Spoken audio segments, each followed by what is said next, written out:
What's going on, guys? It's Jimmy here, and welcome to our daily show where we discuss the fourth stimulus check update, what's going on in Washington, D.C., in the United States, money, investing, and the next stimulus package, the $3.5 trillion stimulus package, which is in the House of Representatives.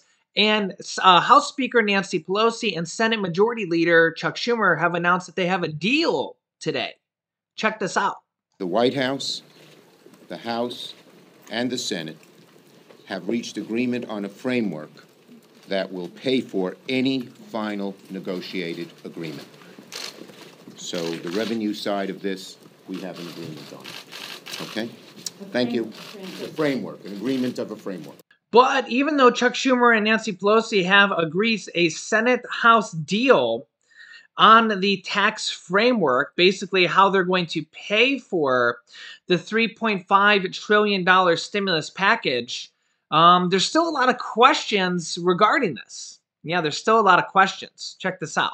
On this in the rank and file, even some of the key chairmen of the committees are still in the dark about what exactly this means. And what this means, what I'm told, is that an agreement about some of the options that they could do for pay for this massive plan. And this agreement was reached about these options to pay for the plan among the Democratic leaders, Nancy Pelosi, Chuck Schumer, you saw there, as well as the key chairman of the committees who are in charge of tax writing, Ron Wyden on the Senate side, Richie Neal on the House side, and the administration itself. But what they don't have is an agreement among the moderate Democrats who need to provide the votes for this massive expansion of the social safety net. They also don't have an agreement among the progressives, and those discussions will continue about everything about what's in here, the details, and the price tag. Now, later today, moderate Democrats are meeting with White House officials who are coming to Capitol Hill to talk about these financing options and whether they can actually get behind this. So it's clear that there's no agreement yet among some of the key members. Now, John, I tried to press Speaker Pelosi at this press conference about what exactly this agreement means, and she made clear they still don't have an agreement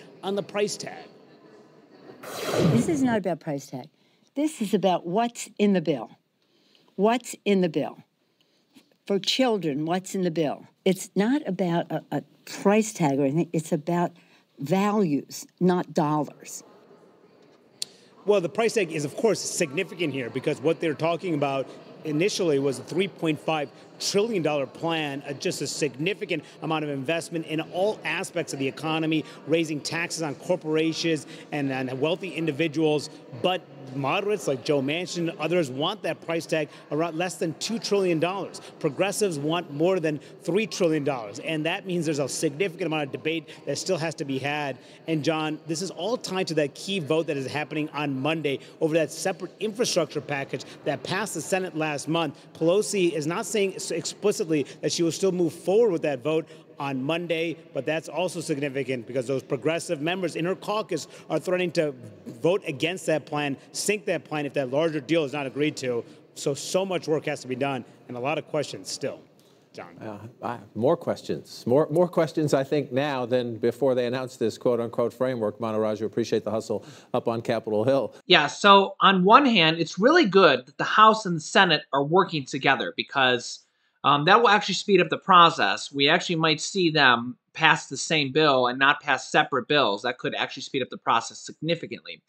But on the other hand, it does not seem like they're working with Senator Joe Manchin or the progressives in a way. So in one way, they're doing a good thing. They're working. The House and the Senate have not worked together and passed bills, notably the third stimulus check package. Remember, the House passed a completely different bill than the Senate. They actually worked just completely different. And now they're actually working together. We have Chuck Schumer and Nancy Pelosi working together. Remember that they're passing this bill without Republicans. We're not going to get a single Republican vote for this fourth stimulus package, and we didn't get a single Republican vote for the third stimulus check package, just so everybody's clear with that. But even with that being said, the Democrats with the third stimulus check package didn't work with each other with the House and the Senate. So at least now it seems like the House and the Senate Democrats are working together. But with that being said, the moderate Democrats and the progressive Democrats doesn't seem like they're working together. Yeah, believe it or not. Now, with that being said, Democrats and Republicans need to work together at this point, per se, to get the government shutdown done before the end of the month, or else we might see a government shutdown and the debt limit ceiling, or else the government's going to default sometime in October, which is in 7 days. Republicans have voted no to all of this here in a vote that happened within like the last 48 hours. They're saying that the Democrats need to do this on their own through the reconciliation process, the next stimulus package, which the Democrats can do. But Democrats are saying they don't know if they can do this in time. And we're starting to see more and more Democrats saying they want to do it, but they don't know if they can because, you know, the reconciliation process, the stimulus package bill, which they're picking up here. They have a deal now on the infrastructure or the stimulus package, the pay force. So in a way, the Republicans actually might be speeding up the process of the stimulus package. But we'll have to see if this gets done. Here's Senator Bernie Sanders on this whole process, and check out what he has to say here. And remember that Senator Bernie Sanders is the Senate Budget Chairman. He's the person in charge of the reconciliation process, which is the process on how they're passing the stimulus package with only 50 or 51 votes. And he's the person considered largely in charge of the entire stimulus package in its entirety. So keep that in mind. Mr. President, as chairman of the Senate Budget Committee, I want to say a few words about some of the important budgetary issues that Congress is now facing. I want to focus on the $3.5 trillion reconciliation bill, but before I do that, I want to comment on the looming debt ceiling crisis that we face. Mr. President, Republican leader Mitch McConnell this morning once again reiterated that the Republican Party will not vote to lift the debt ceiling, and in an extraordinarily irresponsible manner, Republicans have indicated that they will not pay the debts incurred under the Trump administration. In his statement, as he has done time and time again, Senator McConnell implies that this debt ceiling has something to do with future spending. It does not. Like anyone who owns a credit card, the payments that are made are for past spending. In this case, spending incurred under the Trump administration. And let us be clear. If the United States, the largest economy in the world, defaults on its debt, it will plunge not only our country, but the entire global economy into what could become a severe economic depression. That means massive unemployment, higher interest rates, severe reduction in government services, and possible cuts in such programs as Social Security and Medicare. The irresponsibility of the Republican leadership is not just something that I worry about. So, guys, I want to replay this section here for you again because we've seen this, and this is very, very important because a lot of people have been asking this question here, and we've seen this said multiple times, and I want to show you this section again here. So watch this section here, right here, because this is very, very important. A lot of people have been asking this question. You'll see this right here. Country, but the entire global economy into what could become a severe economic depression. That means massive unemployment, higher interest rates, severe reduction in government services, and possible cuts in such programs as Social Security and Medicare. So yeah, I'll just pause it right there. Bernie Sanders says that if the debt limit ceiling is not raised or suspended, that we could see cuts or paused in payments or something like that to such programs such as Social Security and Medicare. And we've seen in different articles and different statements by Nancy Pelosi, Chuck Schumer, Bernie Sanders here, different articles by NBC and Bloomberg and all sorts of different news outlets that basically anything the government pays, such as Social Security, Medicare, child tax credit payments, payments to the military, anything the government has to do with paying out money could be in jeopardy if they don't raise the debt limit ceiling, which is going to be sometime in October. The government is going to run out of money. Yeah. And Treasury Secretary Janet Yellen says that we don't know when the government's going to run out of money. They can't predict the exact day. It's going to be sometime in October. It's basically like the government going bankrupt temporarily until they raise this debt limit. And remember that all the Republicans in the House just voted no to not raise the debt limit ceiling, essentially voting to let the country go into bankruptcy temporarily. You know, Mitch McConnell's saying that the Democrats should be forced to do it on their own through reconciliation, which is all nice and dandy. I think the Democrats are going to try to do it, but if they can do it in time, I don't know if they're going to be able to. I'm starting to see more and more articles and statements from Democrats like this here from Bloomberg that says key lawmakers says the Democrats probably lack the time to raise the debt limit on their own, from Democratic Representative John Yarmuth.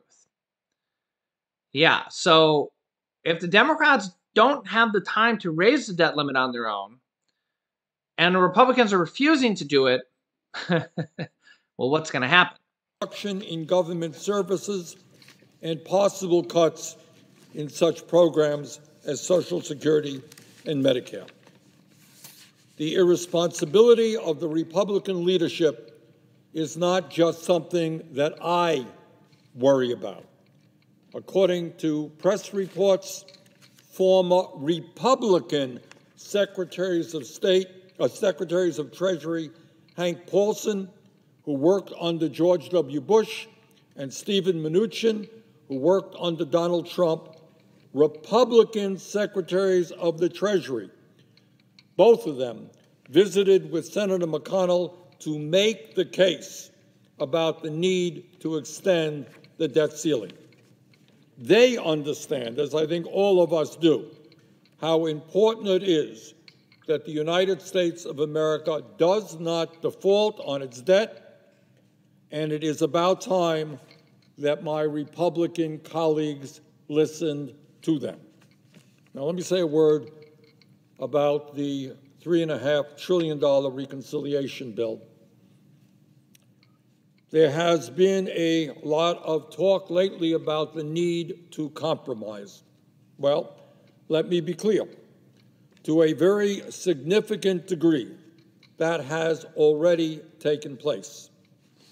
Of the 11 Democratic members of the Senate Budget Committee, 9 understood the need for a $6 trillion bill, which would finally address the unmet needs, the long ignored needs of the working families of our country, as well as begin the process of tackling the existential threat of climate change. My guess is that at least 40 out of the 50 members of the Democratic caucus supported the $6 trillion proposal.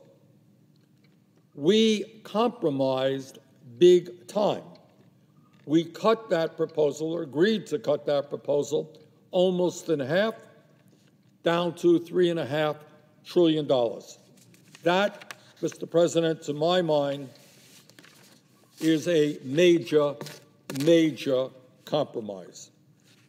And as we go forward in this debate, let me be as clear as I can be as to why every penny of that $3.5 trillion is absolutely needed. And let me also make clear that this bill, despite some of the rhetoric coming from my Republican colleagues, will not add, should not add, and will not add one nickel to the deficit. It will be paid for. It will be paid for by finally demanding that some of the wealthiest people in this country, who in any given year, we're talking about multi-billionaires, who in a given year do not pay a nickel in federal income tax, or dozens of large profitable corporations that in a given year do not pay a nickel in federal income tax. Yeah, so you heard Senator Bernie Sanders. They're still not budging from the $3.5 trillion. And there's only Senator Joe Manchin and maybe a few moderates that want it to be less. But they need Senator Joe Manchin to vote yes, or else they can't pass the bill. They need every single Democratic senator to get those 50 votes because, again, they're not going to get a single vote from any Republican. It would be a lot easier if we could get any Republican votes to pass this next stimulus package. And then we also have to have another bill to have a government shutdown, to prevent a government shutdown and the debt limit ceiling by the end of this month, or else the government will shut down. That's one issue. And then we have the debt limit ceiling, which is going to have to happen sometime in October or before then. The government shutdown and the debt limit ceiling are actually two different issues. There is a combined bill that has passed the House that is now going to go to the Senate, where we have not heard when they're going to vote on this yet. The problem is that we're going to need 60 votes to pass that in the Senate, so we'll need 50 Democrats and at least 10 Republican senators, but we didn't get any Republicans to vote yes on it in the House, so it does not look like it'll pass in the Senate unless some Republicans change their mind. So, meanwhile, Mitch McConnell, the leader of the Republicans in the Senate, says that the GOP, the Republicans, will vote for the U.S. to default on its debt on this bill. So when this bill goes to the Senate, that the Republicans will vote no on this bill, and the Republicans will vote instead to let the government default and to let the government shut down. Can't make this stuff up, guys. So it looks like at this point, we are headed for a government shutdown and a government default. Mitch McConnell says that the Democrats are going to be forced to pass this on their own through reconciliation. But also remember that Democrats are saying that they lack the time to raise the debt limit on their own and that they might not be able to do it in time. To prevent a government shutdown or a default. So something's got to give. Something's got to give. And that's why I like to show you these headlines directly from Bloomberg, directly from Business Insider, directly from these that show you the interviews, directly from the sources, directly from the senators themselves, so that you know this stuff is true. I spend hours and hours and hours every day, me and my wife, bringing these stuff up so you guys get this all condensed down into a short YouTube video with the latest information. So make sure to subscribe down below. I'll keep you up to date with everything. The next stimulus package, the next infrastructure package, which is supposed to be voted on Monday. The stimulus package is supposed to be passed before then. I don't know if that's going to happen. I'll keep you up to date on both those, as well as the debt limit ceiling that needs to be raised or suspended, which is kind of similar things. Or else the government is going to default and run out of money, and a government shutdown that is going to happen on the 30th at midnight, September 30th. All these four things that need to happen very, very soon, or we're going to face a lot of issues, and I will keep you up to date on all of them. So make sure to subscribe down below. It's completely free to do so. New videos come out every day at 10 a.m., 3 p.m., and 8 p.m. Eastern Standard Time. You can also share this video down below. There's a share button to share this video with your friends and family, and I will keep you up to date with all these issues as the clock is ticking, and they're going to have to solve these issues, or else our country is going to have some severe consequences. Yeah. So you can click this video here to watch my newest stimulus check video next. And this video is how there could be $1,000 debit cards included in the next stimulus package. That's right. So click on one of those videos next. Thanks, guys, and I will see you in the next video.